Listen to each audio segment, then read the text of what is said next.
முட்டை மாநகர நாமக்கல்ல இருந்து கோழி முட்டை வருது. அப்ப கோழி முட்டை தானே அதுவும்.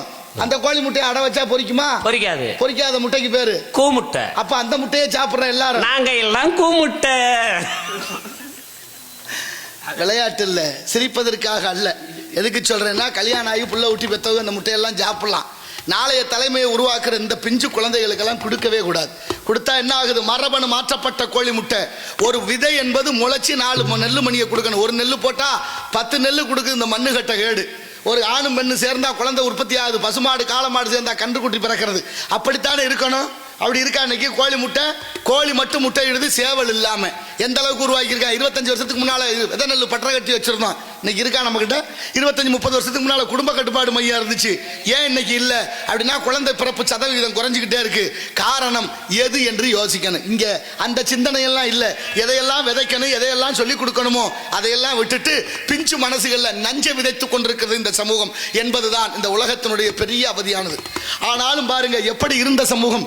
நல்ல பொருள் இல்ல, காரண விதை இல்லாத மரபணு மாற்றப்பட்ட காய்கறிகள், மரபணு மாற்றப்பட்ட பழங்கள், மரபணு மாற்றப்பட்ட விதைகள், மரபணு மாற்றப்பட்ட அரிசி, அத்தனையும் மரபணு மாறிடுச்சு. இன்னைக்கும் பாருங்க, சோதனை கருத்தரிப்பு மையம்னு பணத்தை கட்டுங்க, பிள்ளை நாங்க கொடுக்குறோம்னு ஆஸ்பத்திரியை திறந்து வச்சிருக்காங்க. எங்கே பார்த்தாலும் குழந்தை இல்லையே. வீட்டுக்கு வீடு குழந்தை ஊட்டி 4-5 நிறைய இருந்துச்சு ஒரு நேரம். இன்னைக்கு கல்யாணம் பண்ணி கொடுத்த பொண்ணு பிள்ளைகளுக்கு குழந்தை இல்லை. ஏன்? எதனால? ஏன்னு அதை பத்தி யாராவது சிந்திச்சோமா? எதனால இப்படி நடக்குதுன்னு யோசிச்சோமா? அப்ப இந்த கோழி மட்டும் இடக்கூடிய முட்டை, நாளை அது அடை வச்சா பொரிக்காத கோழி முட்டை, கூ முட்டைனா நம்மளை எல்லாம் கூ முட்டை ஆக்கி வைத்திருக்கிறார்கள். இந்த உலக நாடுகளில் பல பேர் சேர்ந்து மேல இருந்து திட்டம் போடுறேன், நம்மளை எல்லாம் எப்படி வருமான பொருள்களாக மாத்தலாம்னு. ஆனால் அதை பத்தி சிந்திக்காத இந்த தமிழகம், அதுதான் ரொம்ப வேதனை. உப்பு கூட உப்பா இல்லை. கடற்கரையிலேருந்து உப்பு வண்டி வந்து ஊருக்கு உப்பு ஊத்துச்சு. அந்த வண்டியில கொண்டு வந்த உப்பு வாங்கி சாப்பிட்ட வரைக்கும் யாருக்கும் எந்த நோயும் இல்லை.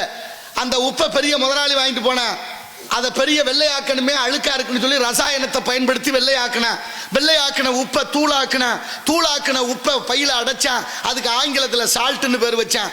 சும்மா விற்கல. என் அன்பில் சிறந்த உரியவர்களே, நல்லா சிந்திச்சு பாருங்க. அதுல அயோடின் என்ற நச்சு வேதிப்பொருளை கலந்து விற்கிது இந்த உலகம். அந்த நச்சு வேதிப்பொருளான அயோடின் தான் பெண்களுக்கு தைராய்டு நோய், கர்ப்பப்பை புற்றுநோய், அத்தனை நோய்க்கு மூல காரணம் இந்த உப்பு. தாய்மார்கள் நினைச்சா அதை கூட தூக்கி வீசலாம், முடியலையே. நமக்கு நாகரிக நைஸ் உப்பு தேவைப்படுது. ஏன்? உப்பு என்ன கல்லா கரைய மாட்டேன்னா சொல்லுது? அள்ளி போட்டா தானா கரையுமே. புளிதான கை போட்டு கரைக்கணும். மாற்றம் என்பது தாய்மார்களிடத்திலிருந்து வரணும். அப்படிப்பட்ட உப்பை கூட இங்க விட்டு வைக்கல. உலக அளவில் வருமானம் வந்தா போதும்னு எல்லாத்தையும் மாற்றிக்கொண்டே இருக்கிறார்கள். தெரியுமா உங்களுக்கு? காளமாடும் பசுமாடு ஒன்னா சேரக்கூடாதுன்னு ஒரு சட்டம் இருக்கு தமிழ்நாட்டில். காளமாடும் பசுமாடு ஒன்னா சேர்ந்தா நாட்டு மாடு கண்ணுக்குட்டி பிறக்கும். நாட்டு மாடு கண்ணுக்குட்டி பிறந்தா நாட்டு மாட்டை அழிக்க முடியாதுங்கிற சூழ்ச்சியான ஒரு காரணத்திற்காக காளமாடும் பசுமாடு சேரக்கூடாதுன்னு ஒரு சட்டத்தை போட்டு சென ஊசி விற்க ஒரு மருத்துவர் இருக்காரு, அதான் வெட்டினரி டாக்டர். அவர் போடுற ஊசி தான் பசுமாட்டுக்கு போடணும். எப்படி போயிடுச்சு பாருங்க. சென ஊசி போட்டு மாடு கண்ணுக்குட்டி பிறக்குன்னா கண்ணுக்குட்டியா இருக்குமான்னு யோசிச்சு பாருங்க. ஏன் காளைக்கு போடக்கூடாதுன்னா சென ஊசி இங்கே விற்காம போயிடும். சென ஊசி விற்கலைன்னா என்ன? அவன் கொடுக்குற கமிஷனை வாங்க முடியாம போயிடும். எவ்வளோ யோக்கியத்தனை நடந்துகிட்டு இருக்கு. என்ன நடக்குது இந்த நாட்டில் நம்மளை சுத்தி அப்படின்னு யாருக்கும் அந்த சிந்தனை இல்லை.